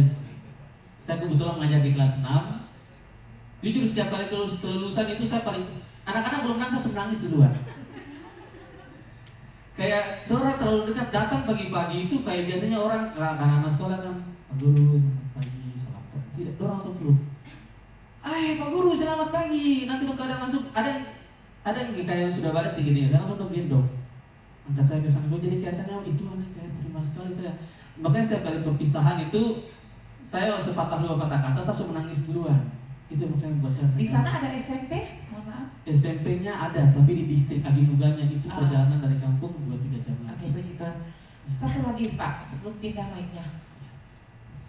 Kalau ke sana ongkosnya berapa ya? Pengen tahu begitu kan? Karena biasa bermalam dan tantangannya luar biasa. Dan ini saya tahu dari bupati atau kepala dinas atau ya jelasnya pemerintah daerah itu untuk ke Fakafuku sendiri itu mereka hanya disiapkan transport Januari dan Desember ya, gratis. Jadi pergi Januari pulang Desember, kalau nggak ada ya cari sendiri. Nah seandainya itu cari sendiri berapa biayanya ke sana? Untuk perahu fiber sekali jalan 35 juta. Itu sekali jalannya perahu fiber. Dan kalau misalnya kita mau yang lebih harus bawa BBM, dan juga kalau mau yang lebih minim lagi dari fiber yang agak lumayan besar, sekali jalan itu bisa 5-10 juta. Itu untuk antar saja. Jadi itu kita sudah serahkan memang 10 juta. Dan kalau misalnya kita mau tanggung BBM, kita akan kurangi lagi. Terima kasih. Tidak usah kita bahas ke sana ya. Yang penting cukup kita tahu semuanya seperti itu. Sekarang ke Bapak Pandu. Bapak Pandu Fandi Febrian. Ini juga tentang P5, tapi di 2 sekolah. Apa yang menjadi alasan Bapak mengangkat praktik baik? Ini murni kan pengalaman yang diangkat itu masih di SD plus Al-Madinah. Walaupun Bapak sudah pindah sebenarnya. Apa yang mendorong Bapak masih mengangkat praktik baik di SD plus Al-Madinah? Ya baik, terima kasih atas waktunya. Jadi saya akan menjawab saat P5 di SD plus Al-Madinah yang serba tercukupi dengan fasilitas yang ada. Di situ saya sangat sangat senang dan ini mengangkat di sekolah saya yang baru karena di sana itu masih di tengah kota. Namun dengan jarak yang mudah dijangkau. Namun guru-gurunya yang mungkin hanya sebatas mengajar lalu pulang, saya mengangkat lagi dari SD Plus Al-Madinah. Makanya saat saya pindah baru 1 bulan ini, saya lihat yang pertama, keamanan sudah terjamin. Soal kenyamanan, selama 14 tahun sekolah itu berdiri, belum ada yang namanya pengecetan. Supaya anak-anak semangat bersekolah, saya ajak guru-guru iuran untuk mengecat. Ya alhamdulillah banyak yang mulai terbuka wawasannya. Akibat dari P5 ini saya mampu mengajak rekan-rekan guru untuk ayo kita peduli dengan sekolah. Mulai dari bangunannya supaya anak-anak betah belajar di sekolah. Karena bangunan sudah 14 tahun, jadi sudah kelihatan kusam. Lalu rumput, selama 1 minggu saya langsung berinisiatif. Rumput yang sudah tinggi-tinggi, saya pinjamkan alat babat dari teman saya supaya apa? Rapi, supaya bersih. Jadi itu yang membuat saya mengambil 2 sekolah karena dedikasi. Terima kasih. Bapak sudah ditempatkan di SD Negeri Wako-Wako. Apa masih ada jam di Al-Madinah? Untuk di Al-Madinah masih kasih kesempatan untuk menjadi operator maupun menjadi pengajar sebagai pramuka, pembina pramuka. Jarak Al-Madinah ke Negeri Wako-Wako Itu kurang lebih ya 3 km, oh dekat ya. dekat saja. Adakah rencana untuk fokus ke satu sekolah? Siap. Jadi fokus kami karena saya baru lolos P3K, yang lainnya masih menunggu kesempatan karena dari pemerintah bilang 1 semester kembali ke sekolah yang lama dulu, lalu yang sekolah yang baru jangan dulu ditangani. Namun saya karena tergerak sangat ingin keluar dari zona nyaman saya inisiatif, saya bilang ke kepala sekolah, Bu, saya izin karena ini sudah terima SK, saya pindah ke sekolah yang baru karena saya ingin mengembangkan minat saya, bakat saya di sana supaya guru dan anak-anak menjadi lebih semangat bersekolah. Ya, terima kasih Pak, karena saya lihat di video Bapak sebenarnya SD Negeri Wako-Wako itu sangat membutuhkan Bapak, gitu ya, sangat membutuhkan Bapak. Saya lanjut ke substansinya. Bapak kan ngambil P5, dedikasi untuk negeri dengan P5 dan pengabdian yang tulus untuk memajukan anak negeri SD Plus Al-Madinah Nabire dan SD Negeri Wako Wadio Bawah. Bapak mengambil banyak topik, kerajinan atau kewirausahaan, di situ ada kepramukaan, di situ ada seni dan tradisi santri kelar purna siswa, kemudian syukuran dalam rangka hari lalu lintas, rangkaian arus dan lain-lain. Alasan Bapak tidak mengambil satu topik yang benar-benar wah dari situ? Jadi inilah kesempatan saya di Hari Guru Nasional ini di Jambore GTK, karena saya baru pertama kali ya ikut kegiatan, baru pertama kali lihat temanya yaitu tentang dedikasi. Di sini saya ingin seperti rekan guru yang lain, yaitu ingin menyampaikan ke guru-guru yang lain bahwa inilah dedikasi saya. Semua kegiatan saya ingin tampilkan supaya banyak yang tahu bahwa guru itu bukan hanya untuk mengajar saja, namun semua kegiatan harus bisa. Baik, terima kasih. Selanjutnya Ibu Nunung. Ibu Nunung Nursalama ini mau witini guru atau guru tamu. Benar. Alasan mendasar mengambil guru tamu dari masyarakat, bukan dari latar belakang keguruan. Ya, baik, terima kasih Ibu. Seperti yang sudah saya sampaikan, bahwasanya program ini adalah merupakan program keempat yang coba saya buat di sekolah saya untuk menuntaskan literasi dengan melibatkan orang tua. Jadi seperti tadi saya sampaikan, tingkat kesadaran orang tua terhadap pendidikan itu masih sangat rendah. gitu ya. Jadi sama, hampir sama, serumpun kami dengan Fakafuku untuk masyarakatnya, Mimika W atau Kamoro, di mana orang tua belum punya kesadaran penuh untuk sekolah. Sehingga di sini awalnya yang saya sampaikan di awal tahun saya berangkat ke Pomako, itu saya buat program rumah belajar dengan duta belajar, melibatkan siswa yang sudah pandai membaca. Itu saya setiap hari memantau. Kemudian ada masih belum berhasil, artinya tidak mencapai 100%, kita ubah lagi. Kita ubah lagi dengan membuat pernyataan pada orang tua dan sebagainya. Program keempat ini Nimau Witibi Kuruwe, kenapa saya tidak mengambil dari guru? Karena di sini saya ingin mengajak orang tua untuk berkolaborasi. Orang tua adalah aset besar bagi sekolah kami untuk kami libatkan secara langsung, sehingga peserta didik kami itu mereka merasa diperhatikan dan orang tua merasa dilibatkan. Sehingga harapan saya sebagai guru yang memiliki ide ini adalah ketika orang tua merasa dilibatkan, mereka menjadi guru. Saya sampaikan, bapak dan mama adalah guru. Jadi di rumah juga guru, di sekolah juga guru. Maka ketika guru seperti apa, harus memberikan contoh yang baik. Jadi perlahan-lahan mulai dari apa yang saya lakukan, orang tua memiliki kesadaran, oh ternyata seperti ini caranya guru mengajar, gitu. Sehingga terjalin hubungan yang baik antara saya sebagai wali kelas dengan orang tua sebagai wali dari peserta didik saya. Baik, terima kasih. Informasinya jelas buat kami.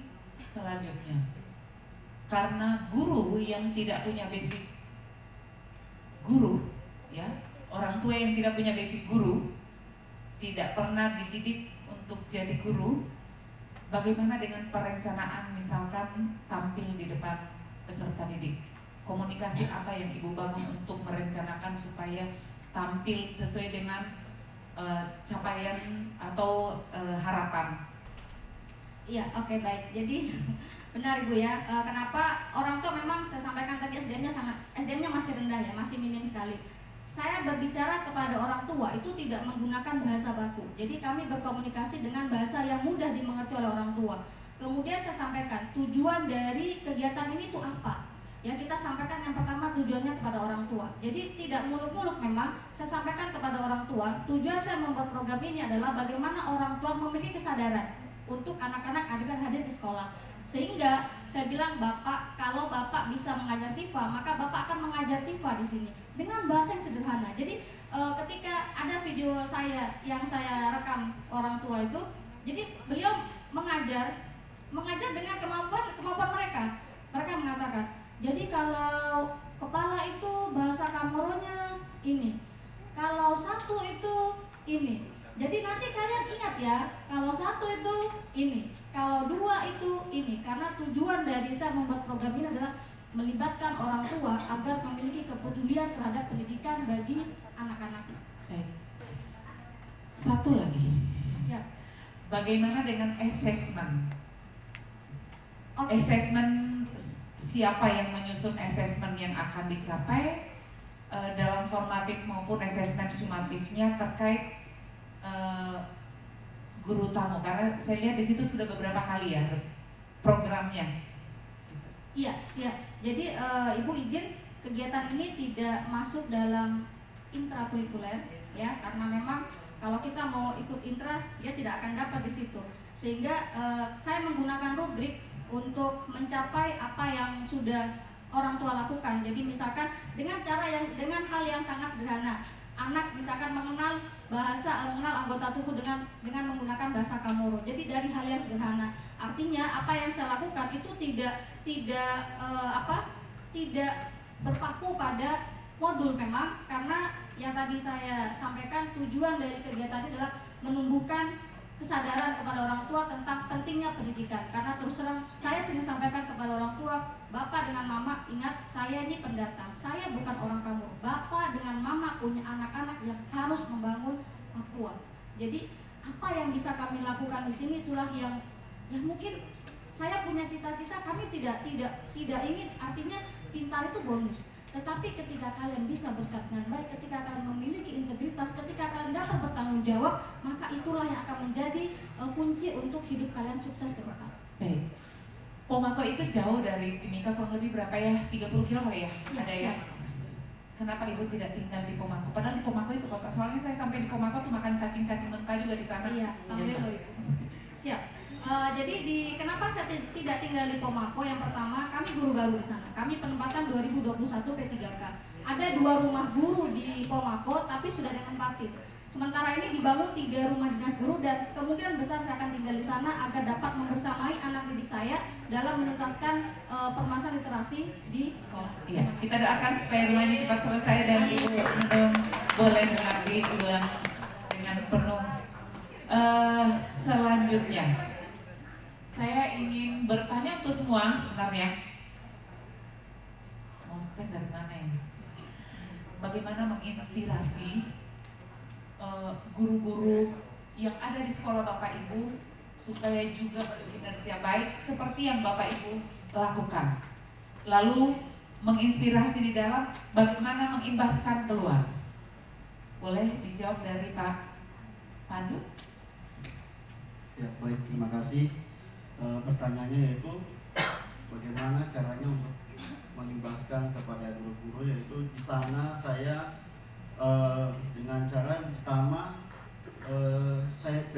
diri saya sendiri dulu, yaitu dengan cara merapikan kelas. Akhirnya teman-teman guru semua melihat, ternyata dengan kelas yang rapi, dengan sekolah yang rapi, anak-anak makin semangat ke sekolah.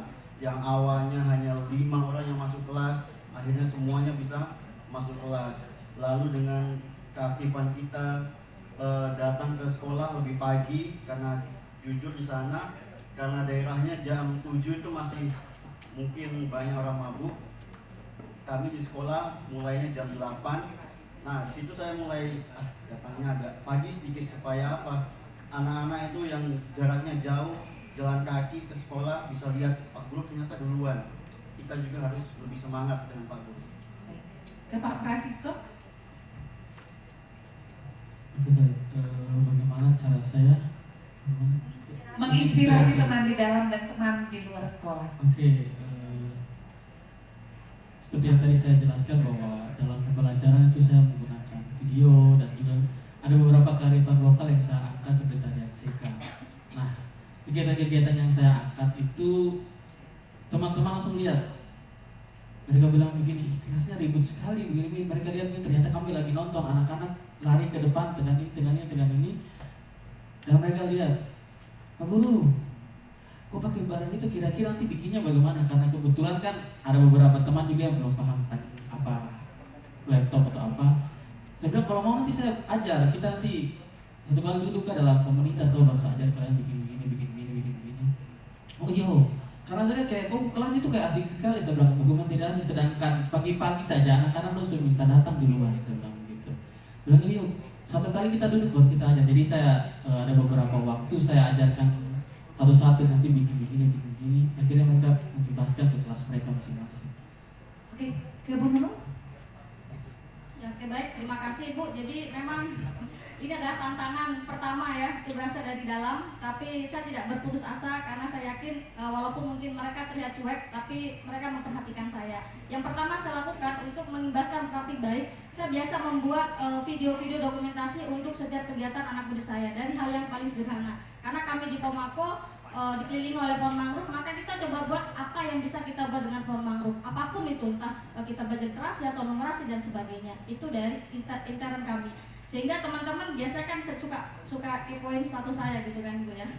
Jadi dari situ mereka lihat, Ibu ini bikin apa lagi seperti itu. Dari situ mereka mulai terbuka dan puji syukur saya sampaikan setelah proses lama saya di sekolah dipercaya sebagai ketua untuk Kombel. Jadi kami kepala sekolah mempercayakan saya untuk menjadi ketua Kombel untuk membantu teman-teman dan kita semua bagaimana permasalahan di sekolah kami dapat terselesaikan dengan baik. Adapun untuk berimbas keluar, saya bersyukur juga teman-teman dari daerah pesisir, ya dari Sumapro, dari Wapu, kepala sekolahnya mereka melihat apa yang saya lakukan, kemudian mereka meminta. Ada SD Sentra Pendidikan juga yang biasa meminta untuk saya dapat berbagi praktik baik ke sekolah-sekolah, baik dengan saya tidak mengambil jam pelajaran Ibu ya. Jadi ketika kami berbagi praktik baiknya ketika di jam libur sekolah, mereka biasa meminta waktu saya datang untuk berbagi pada Baik. mereka. Terima kasih. Mic-nya boleh dipindah, tapi pertanyaan yang berbeda, mirip dengan menginspirasi. Tapi karena apa? Kenapa saya tidak mengatakan bagaimana menginspirasi teman di dalam? Sama-sama kesehatan, sama-sama P5, gaya hidup berkelanjutan. Tapi bagaimana berkolaborasi yang baik sehingga kok tiga-tiganya tema yang sama, P5 yang sama, pastinya kolaborasinya baik loh di dalam sekolah dan kolaborasi keluar. Seperti apa? Terima kasih untuk kolaborasi kami di dalam. Memang untuk hal yang baik itu kita selalu mengalami tantangan. Jika kita misalnya tantangan itu datang dari teman sejawat kita, tapi tantangan itu kan untuk membangun.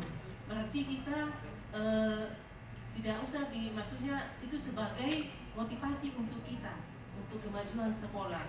Jadi kami itu biasa suara-suara keras dengan ini sesama kami, tetapi tidak sampai dibawa ke hati karena satu tujuan kami yaitu memberhasilkan anak.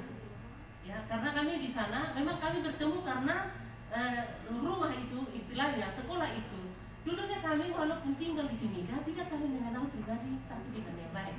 Tetapi setelah kami di sana kami harus membangun kolaborasi yang kuat karena kami memang tantangan sangat-sangat bukan hanya dari siswa, lingkungan juga, ya. Jadi kami harus membangun, walaupun ada segelintir, tetapi itu menyemangati kami semua di dalam. Jadi kami itu istilahnya tidak pernah karena kamu ini seperti ini, tidak. Kami itu selalu tegur menegur, tetapi untuk menghasilkan sesuatu yang lebih bermanfaat. Itu yang kami lakukan Ibu, atau yang saya pribadi, teman-teman saya kan bisa ini. Silakan Pak Satrianus. Baik, terima kasih.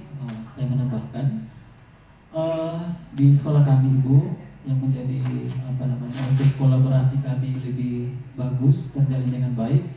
Setiap hari Kamis itu kami ada jadwal kombel. Nah di situ kami melakukan refleksinya tentang kebutuhan apa, dan masing-masing guru itu menyampaikan praktik baik apa yang harus mereka lakukan berdasarkan observasi mereka masing-masing, dan setiap kami harus mendukung. Contohnya misalkan Ibu Sari, saya melakukan praktik baik ini, Ibu Siregar menyampaikan praktik baik ini, dampaknya seperti apa, dan itu harus kami dukung. Sehingga ketika kami semua punya program masing-masing untuk kolaborasi, kami harus saling mendukung. Seperti itu Ibu.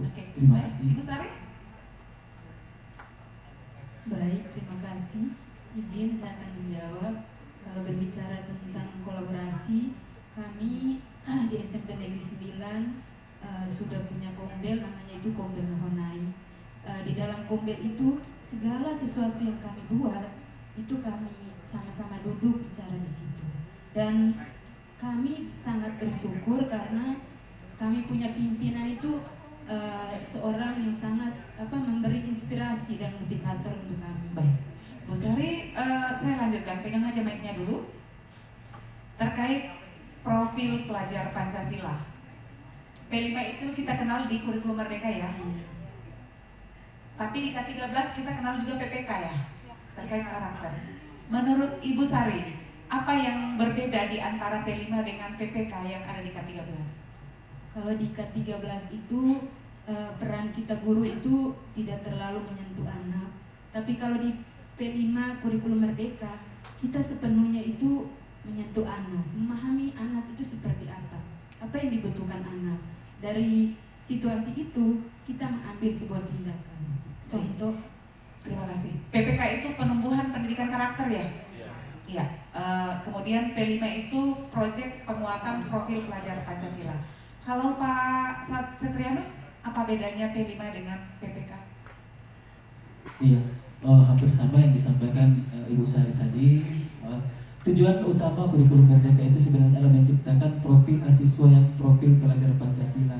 Nah, untuk mewujudkan itu kita harus ada 4 rangkaian yang harus kita lakukan. Yang pertama itu intrakurikuler, kurikuler, kokurikuler, ekstrakurikuler, dan P5. Nah, yang paling membedakan adalah kalau P5 sekarang itu memang berbasis proyek. Jadi proyek yang dihasilkan tidak hanya berupa secara fisik, tetapi anak-anak berani tampil di depan juga, itu sebenarnya hasil dari P5. Baik, terima kasih Pak Satrianus. Semakin waktunya mau habis, tapi semakin banyak pertanyaan saya. Ibu pertanyaan saya, dari P5 sudah dimensi apa yang sudah diamati? Ya, kalau dari dimensi yang paling kita ini di sana yaitu bergotong royong, kreatif, berpikir kritis. Sebagian dari kami punya peserta didik itu kami sudah bisa melatih. Terima kasih. Ya. Pak Pandu, boleh dikasih mic-nya? Kalau Pak Pandu sendiri, bagaimana pelaporan hasil P5-nya? Ya baik, dari sekolah kami untuk yang masih di Al-Madinah, yaitu saya sebagai ketua dari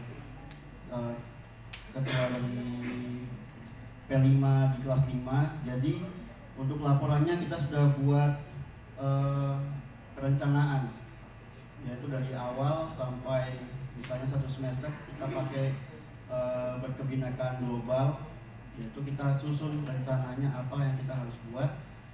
Misalnya kita seperti menanam pohon, bagaimana cara anak-anak itu belajar cara menanam pohon dan sebagainya. Jadi sudah banyak kegiatan P5 yang sudah kita lakukan. Baik, terima kasih. Mohon mic-nya ke Bu Nunung. Apa harapan terbesar dari Bu Nunung untuk mengembangkan sekolahnya? Ya, terima kasih Ibu. Saya seperti saya sampaikan, kita sebagai guru tidak boleh berhenti berinovasi. Saya sampaikan berulang kali, masalah kita yang mengajar anak-anak Papua itu sama. Kita masalahnya 3M. Jadi izin Ibu, saya di sekarang itu sudah membuat kartu kata yang saya buat sendiri, kemudian saya membuat buku sementara dalam proses dan dilengkapi dengan modul ajar. Ini harapan saya nantinya bisa saya bagikan ke Dinas Pendidikan dan semoga bisa dibagikan kepada sekolah-sekolah yang ada di Kabupaten Mimika pada khususnya dan seluruh Papua pada umumnya, sehingga saya harapkan ini dapat menjadi satu pegangan untuk kami. Jadi bukan hanya buku tapi modul ajar. Jadi Baik. ada modul ajarnya Terima khusus kasih. untuk 3M. Ya, Begitu. baik. Terima kasih. Oke, mic-nya ke Pak Francisco. Ini dari tadi saya bicara 3M. Bapak Ibu tahu nggak 3M? Calistung. Ya kan? Membaca, menulis, dan menghitung. Tapi istilahnya di sana 3M-nya memang ya. Di sebagian daerah memang 3M. Saya sendiri kadang-kadang bingung 3M itu apa sih? Tapi Calistung tuh tidak akan membingungkan ya. Nah, terus kalau Pak Francisco, harapan terbesarnya untuk peserta didik di sekolahnya? Harapan terbesarnya untuk peserta di sekolah adalah mereka menjadi tuan atas nama mereka sendiri. Itu saja harapan terbesar saya. Menjadi Ya. tuan atas tanah yang diberikan Tuhan dan leluhur terhadap mereka. Iya. Terima kasih. Singkat, padat, jelas, dan jangka panjang.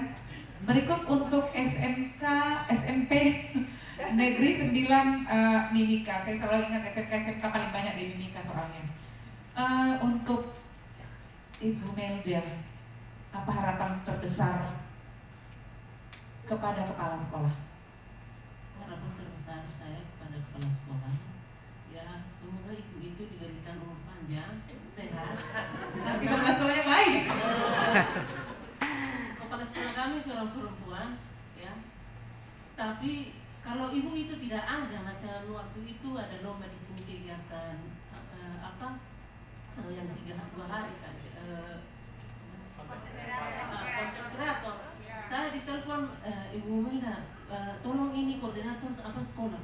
Saya tuh kalau dikasih seperti itu, karena memang situasi itu yang bikin kami ini di sana ada kaget-kagetnya itu, ya. Apalagi kalau sudah silap tutup gerbang. Jadi saya memang ibu itu selalu memotivasi untuk kita harus kuat, biar kita perempuan harus kuat, biar kita badan ini perempuan, tapi kita bekerja harus seperti laki-laki. Itu jadi motivasinya kuat sekali. Oke, luar biasa. Pak Setrianus, saya ingin mengetahui apa harapan Bapak Setrianus terhadap pemerintah. Iya, baik, terima kasih. Harapan saya untuk pemerintah, terkhusus untuk pemerintah Papua Tengah di Kabupaten Mimika, semoga lebih memperhatikan dunia pendidikan, ya, karena masih banyak sekolah-sekolah yang istilahnya memang di sisi lain ada sekolah yang sudah dibangun secara fisik, namun di tempat lain ada yang belum.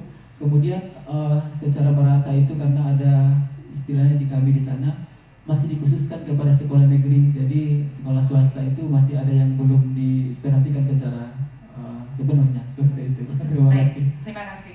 Ibu Sari, apa yang menjadi harapan terbesar bagi orang tua siswa?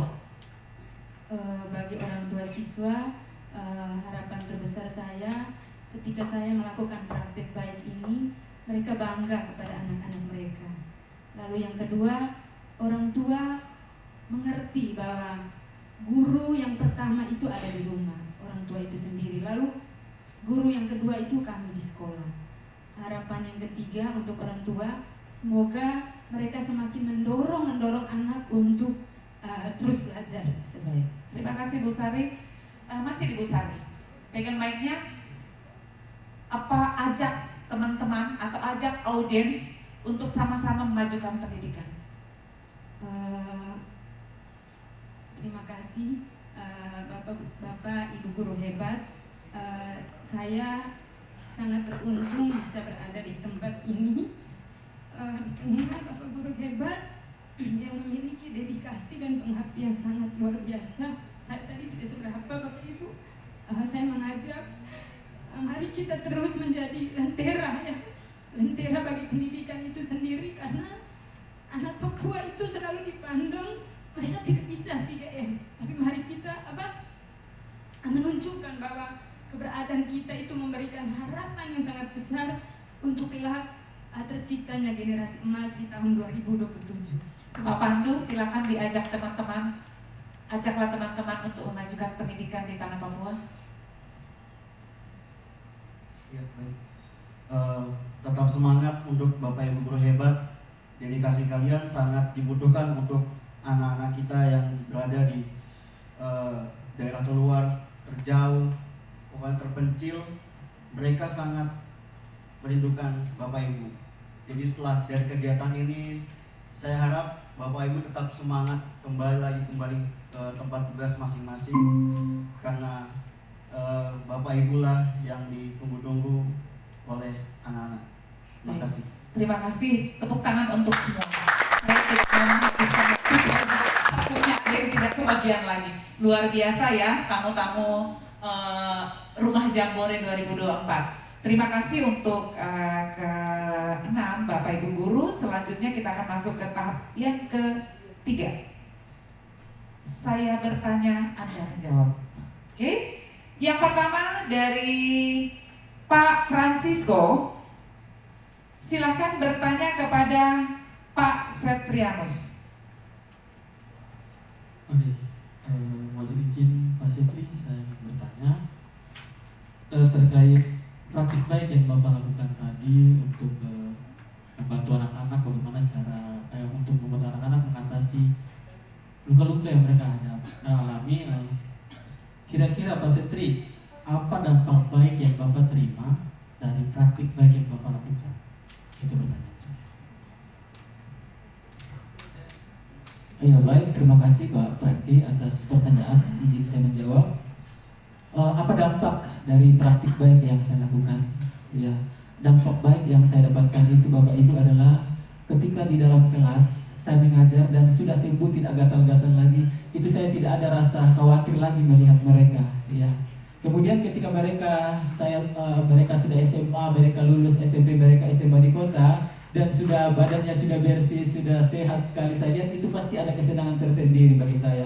Dan itu sangat berdampak bagi saya, terutama di dalam pembelajaran tadi. Wah, ketika di dalam kelas dan sudah tidak ada yang sibuk menggaruk, ya, tidak ada gatal-gatal lagi, itulah manfaatnya. Terima kasih. Luar biasa. Masih ada cukup ya? Oke. Selanjutnya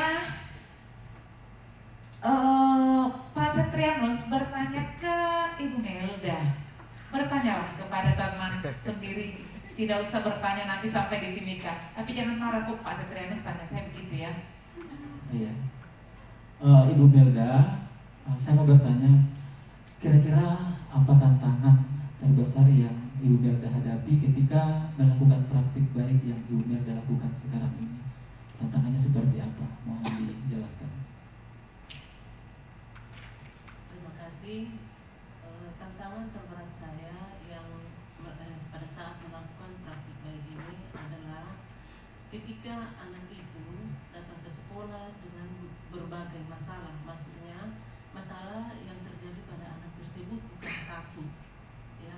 Jadi beban mentalnya itu membangkitkan niat anak niat anak itu supaya dia selalu berpikiran positif, karena dengan dia sekolah maka dia akan bisa merubah masa depannya ke hal yang lebih baik. Seperti kita punya siswa satu itu Milkina itu, kalau saya tidak memotivasi dia dalam jangka 3 bulan ini sampai dia bisa membaca, ya mungkin awalnya kan dia mentalnya kayak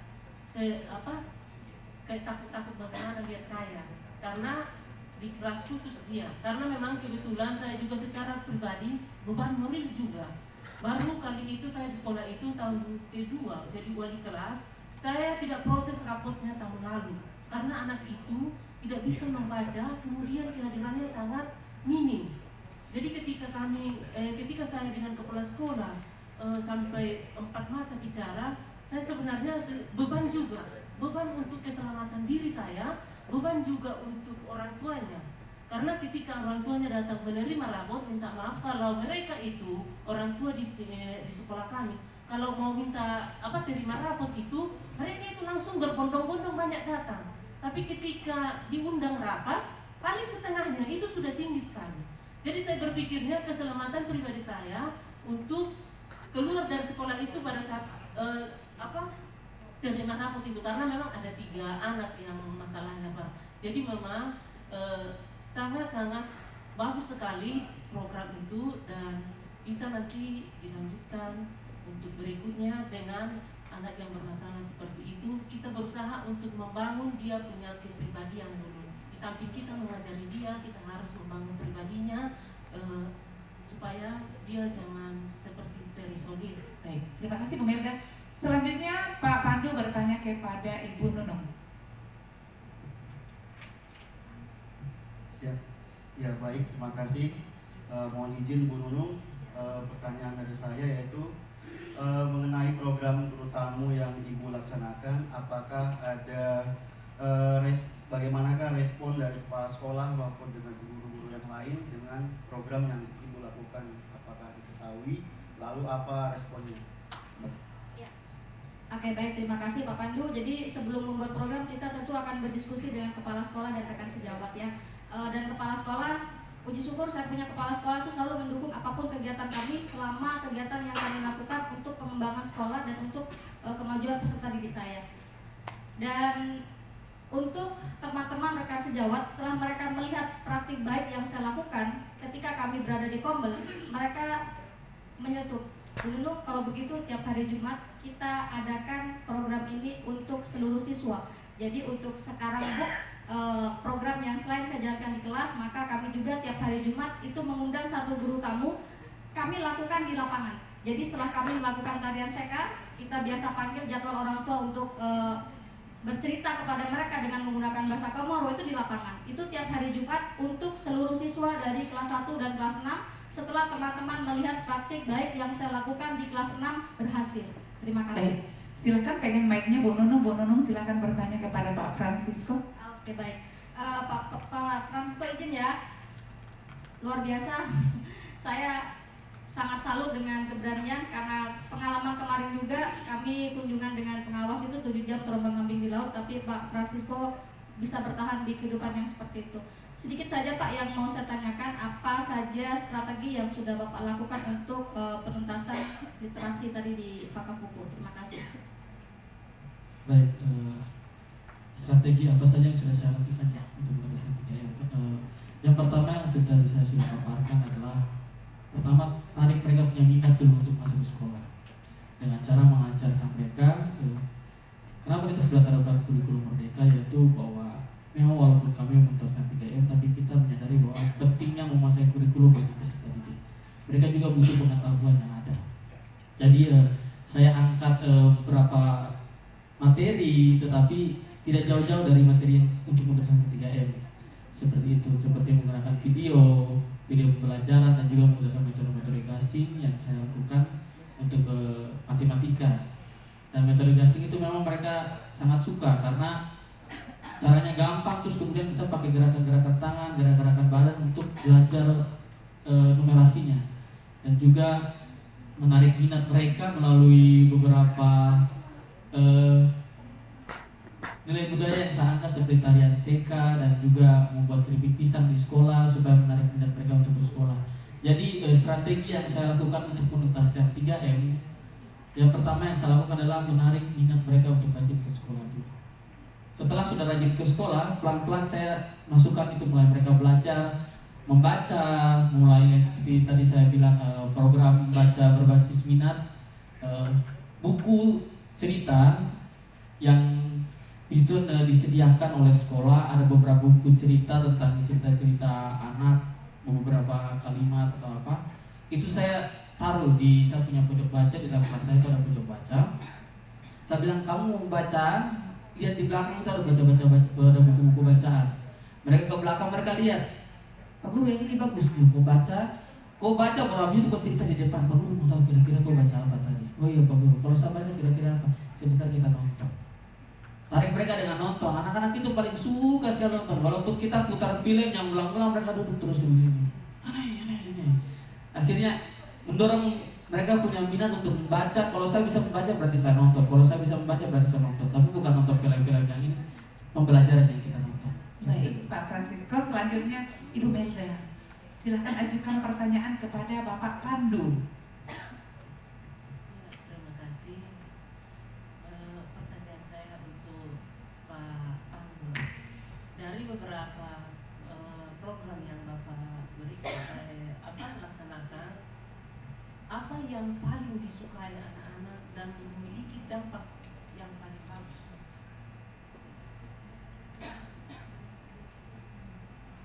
Ya baik, saya akan menjawab, yaitu yang paling diminati yaitu untuk tampil di depan kelas dengan berbagai kegiatan yang saya buat.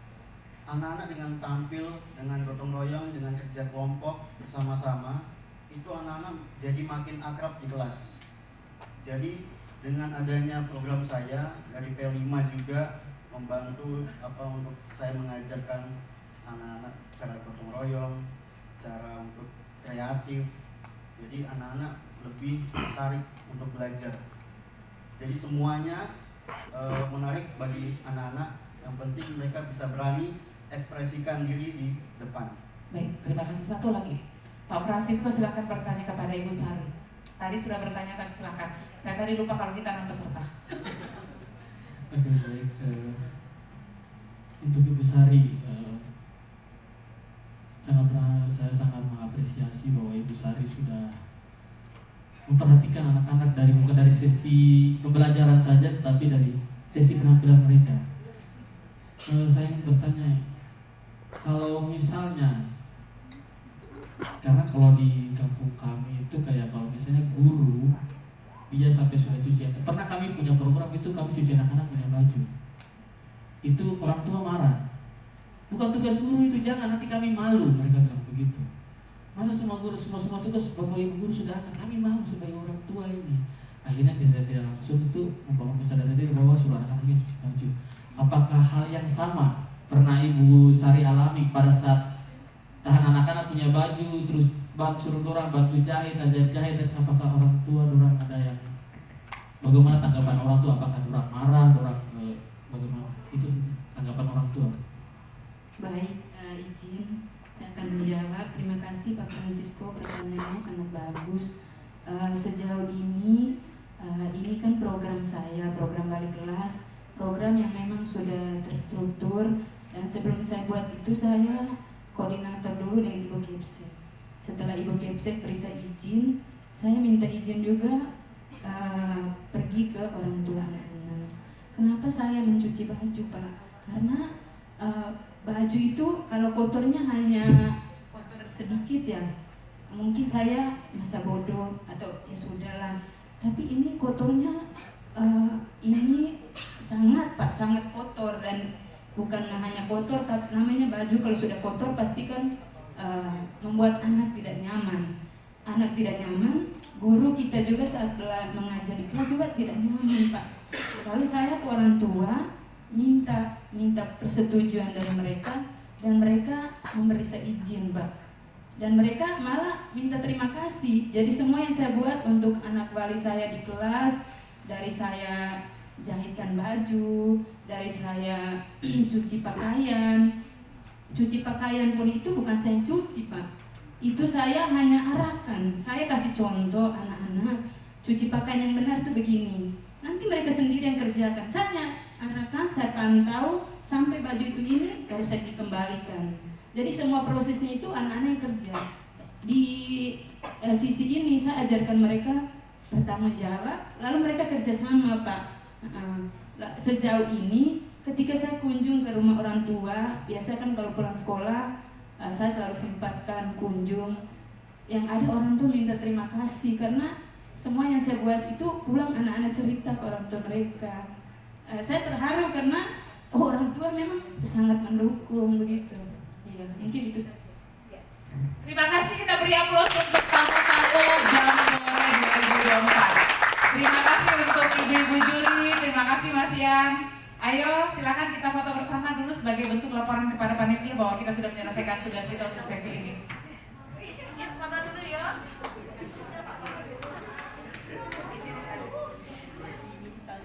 Kenapa? Padahal temannya banyak di daerah dia.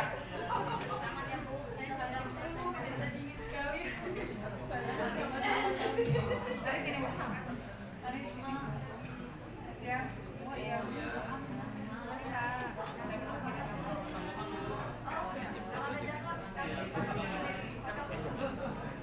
Masih ya. Di mana, Bu?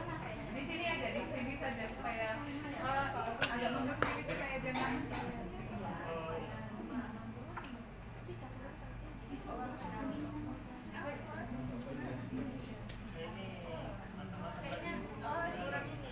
Kurang di sini, Pak. Iya. Geser-geser sedikit. Kelihatan nggak semua, Mas? Ini peserta paling banyak soalnya, hanya satu sesi kita yang kan. Kita foto KTP dulu ya. 1, 2, 3. Oke. Foto semangat. 1, 2, 3.